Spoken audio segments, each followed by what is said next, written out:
சட்டமன்ற உறுப்பினர் பதவியை ராஜினாமா செய்த அதிமுக முன்னாள் அமைச்சர் செங்கோட்டையன் தவேக தலைவர் விஜயை நேரில் சந்தித்து ஆலோசனை நடத்தினார். அதிமுக பொதுச் செயலாளர் எடப்பாடி பழனிசாமி மீது கடும் அதிருப்தி அடைந்த செங்கோட்டையன் அதிமுக ஒன்றிணைப்பு என்ற கோரிக்கையுடன் ஆதரவாளர்களை சந்தித்து வந்தார். பசும்பொன்னில் ஓ பன்னீர்செல்வம், டிடிவி தினகரன், சசிகலாவை சந்தித்து அரசியலில் பரபரப்பை ஏற்படுத்தினார்.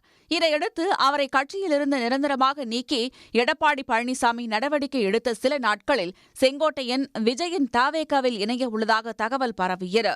இந்த நிலையில் தலைமைச் செயலகம் சென்ற செங்கோட்டையன் சபாநாயகர் அப்பாவுவை சந்தித்து தனது எம்எல்ஏ பதவியை ராஜினாமா செய்வதற்கான கடிதத்தை வழங்கினார்.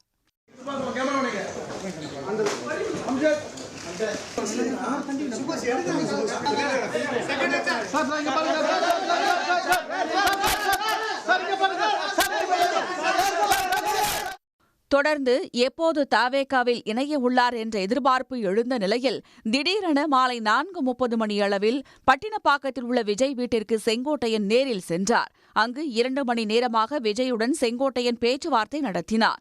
அப்போது ஆனந்த், நிர்மல்குமார் உள்ளிட்ட மூத்த நிர்வாகிகள் உடனிருந்தனர். நீண்ட ஆலோசனைக்கு பிறகு புறப்பட்டுச் சென்ற செங்கோட்டையன் நாளை தமது ஆதரவாளர்களுடன் பனையூர் அலுவலகத்தில் விஜய் முன்னிலையில் அதிகாரப்பூர்வமாக தவேகவில் இணைய உள்ளதாக சொல்லப்படுகிறது.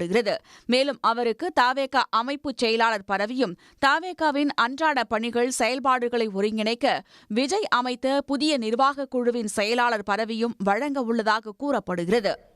உடனுக்குடன் செய்திகளை தெரிந்து கொள்ள சன் நியூஸ் பெல் ஐகானை கிளிக் பண்ணுங்க.